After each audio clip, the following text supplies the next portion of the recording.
আমাদের বাড়ির রাস্তা। এই আমার বাড়ির পেয়ারা গাছ, এই যে পেয়ারা ধরে আছে গাছে ভর্তি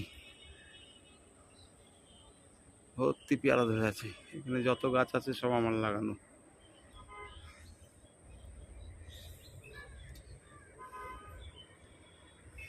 এই আম গাছ ফাম গাছ সব লাগানো আমার। আর এই হচ্ছে আমার বাড়ি, এই হচ্ছে আমার বাড়ি।